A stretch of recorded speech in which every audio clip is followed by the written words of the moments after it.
Halo pemirsa, Anda menyaksikan Investor Daily Special. Hari ini bersama saya Adristya Chintia. Di kesempatan yang sangat spesial ini, pemirsa, kami akan berbincang terkait dengan perkembangan ekonomi global dengan segala tantangan-tantangan dan juga apa yang melatar belakanginya. Bersama dengan Profesor Jeffrey D. Sach, President of the UN Sustainable Development Solution Network, as well as Director of the Center for Sustainable Development at Columbia University, dan Ibu Lily Yan Ing, selaku Secretary General of International Economic Association. Hello, Prof. Sach, Bu Lily, how are you? Great to be with you, thank you. Thank you so much for your time and opportunity. So I'll start with Prof. Sach first. We know that global pandemic has been a big turnover for most of the countries, and today's the global economic recovery is also affected by the geopolitical tensions, as we know that with the highest tension remains in Russia and Ukraine, and then as well as Israel and Palestine, and also tension between the US and the China. How do you see the current global political landscape today? The political landscape is not good because, as you mentioned, we have three major crises right now. We have two wars, and we have major geopolitical tension between the US and China. My own view is that all of these could be solved quickly. I think that the war in Ukraine could be ended today because President Putin has suggested ways to end the war. The US should negotiate together with him. I think in the Middle East, the war could be ended today by establishing a state of Palestine next to the state of Israel, the so-called two-state solution. And I think in the US-China conflict, again, there's no reason for this conflict other than maybe the US saying we don't like China being so big and powerful, but I don't think that there's a deep reason for this conflict. So we're in a situation of a lot of crisis. I think the leadership in the United States is not good right now. We can see how old the president is. We have a lot of political instability. So it's a dangerous and difficult time, but it's not a hopeless time. We need practical solutions to end these conflicts and for the United States and China just to get along. Okay. Before we talk about the solution, what do you think the impacts towards these tensions between those countries to, economic globally? There's a lot of instability right now in the economy that comes from the geopolitical instability. First, all of the supply chains in the world are being disrupted. The sanctions that the United States has imposed on Russia caused a big change of economic relations. The US is trying to decouple to some extent from China. This is also a bit of a mess because it's very unnecessary. It's diverting a lot of trade. It's creating a lot of uncertainty. The spillovers are complicated. Maybe some places in ASEAN are getting more investment because otherwise they would have gone to China. So you could say that there could be even some positive effects, but the overall effect is uncertainty. And that's never good for the economy. Businesses want to know where to invest, how to invest, who they're going to be dealing with, and it's quite hard right now. Bu Lily, how does this impact to Asian countries, especially Southeast Asia? I totally agree with Professor Sach in the sense like in the short run, it might be good for Southeast Asia as an alternative foreign direct investments host, as well as alternative import sources. I mean, if we see from comparing from 2018 to 2022, foreign direct investments in China decreased by 91%, while foreign direct investment in Southeast Asia, the total of 10 ASEAN countries, increased by 47%. So that's definitely a relocations of FDI from China to Southeast Asian countries. And then the second positive impacts on the increase of certain industries exports, particularly semiconductors industries. If we see like again over the last 2018 to 2023, Southeast Asia's exports in semiconductors increased 3 times, from 52 to 156 billion US dollar over these 5 years. The countries that have experiencing these positive impacts largely absorbed by Singapore, Malaysia, and to some extent Vietnam. But in the long run, as Professor Sach mentions, this kind of geopolitical tensions will increase uncertainties, and the increase in uncertainties will increase interest rates for businesses, which at the end of the day will gonna increase overall production costs and increase prices, and which will be translated to the lower purchasing powers and the decreasing global welfare. Okay, Prof. Sach, then what are the solution? What you and us as emerging countries can, take part in finding solution for this? I think there are two related dimensions for solutions. One is the relations of the major powers, so the US and Russia or the US and China. Yeah. The second is the role of major countries like Indonesia or ASEAN as a region.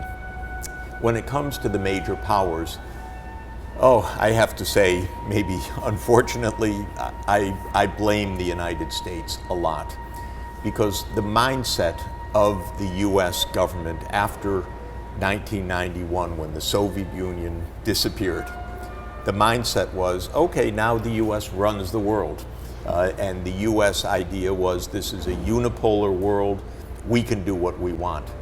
I know how these people think. It's my country. I know a lot of these leaders. I told them all along, this is a mistake. Don't be arrogant. Don't just assume now that the US is the world's policeman. Well, over 30 years, that arrogance has gotten the United States into terrible trouble. We've had wars all the time.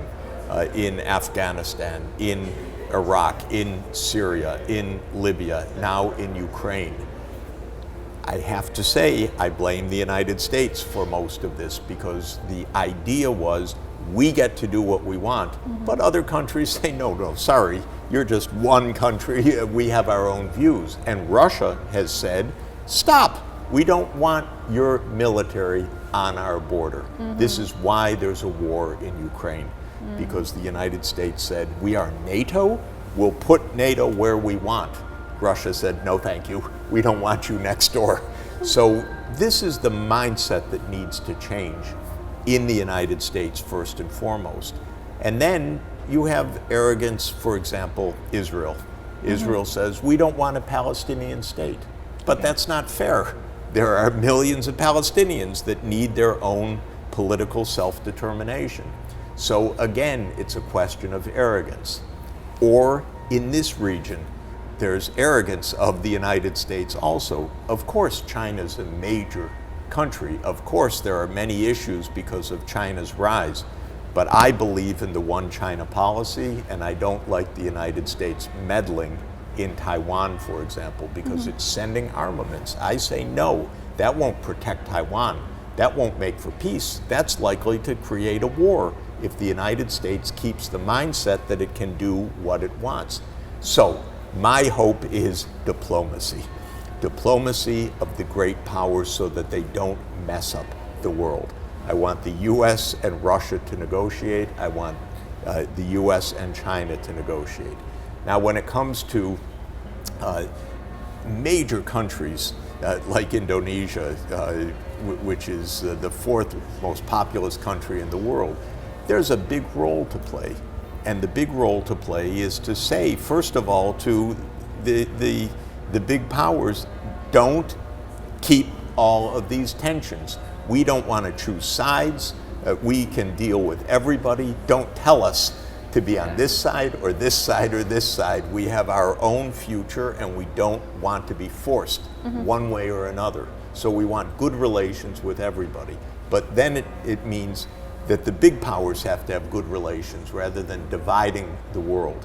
Second, ASEAN it's 660 million people. That's a lot of people. I know. This is a huge part of the world, one of the most dynamic parts of the world. So I'm very much in favor of unity in ASEAN. Now, it's a very diverse region. It's a big region. It's got lots of differences internally. But the more united ASEAN can be, the stronger also is the geopolitical voice of ASEAN in the world. And in this difficult world, a bigger voice is very helpful for security, also for ASEAN saying to the US, calm down, don't divide the world. To China, please calm down, and so forth. So I would like to see ASEAN as a really united, not against anybody, but internally united.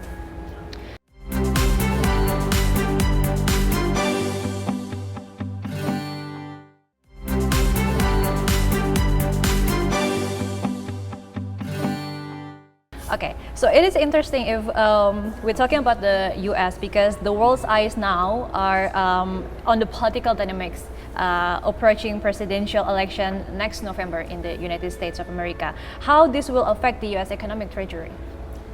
I can say whatever happens, we're going to have uncertainty and instability and division in the United States.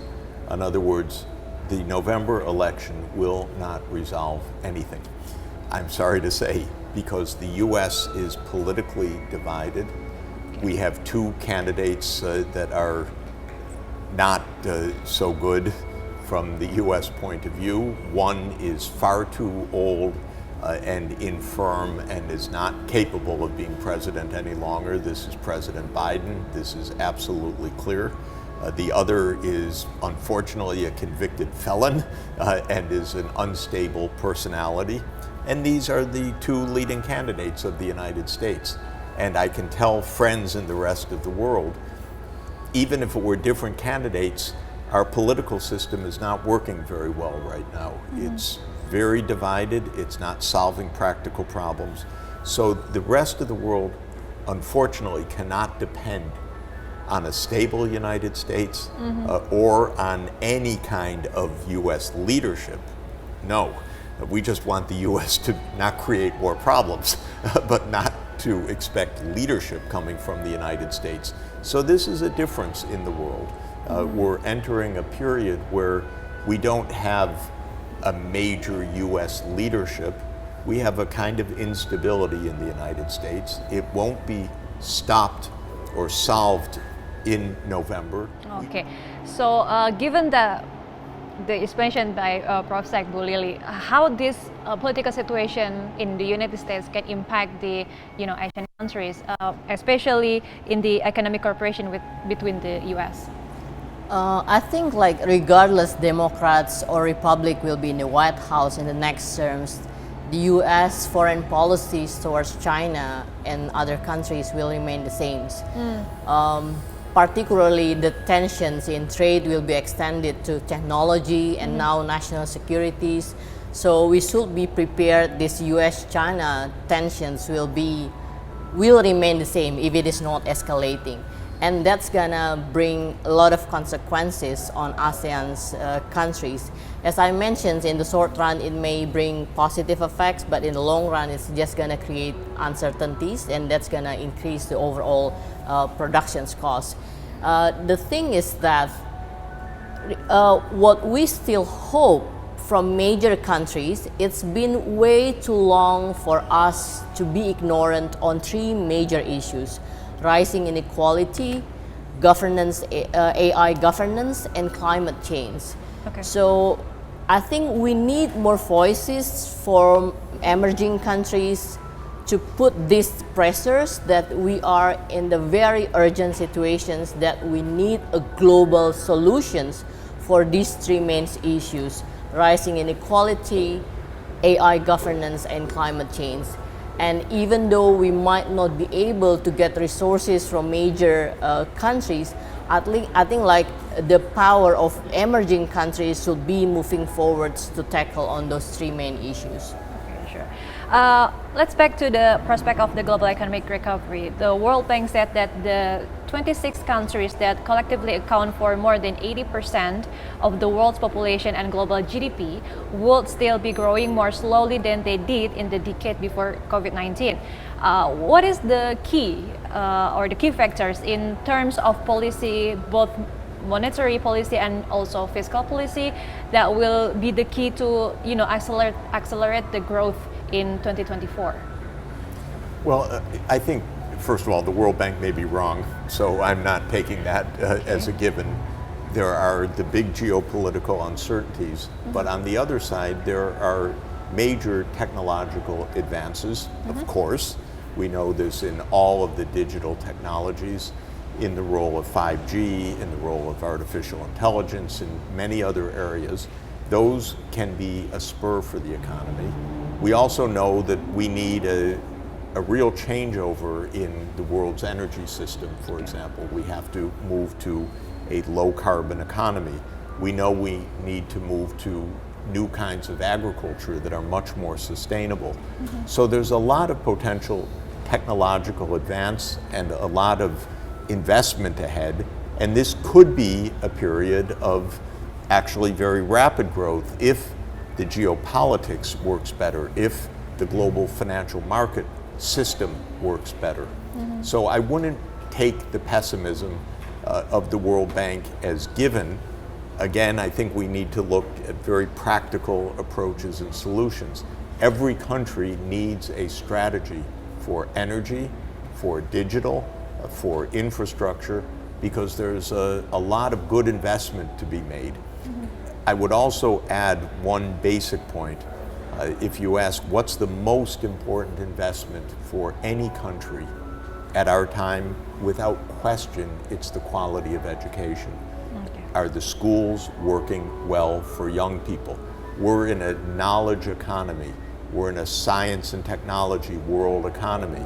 Are the kids learning what they need to know so that they can be really productive parts of that? If the answer is yes, you're going to get good economic results.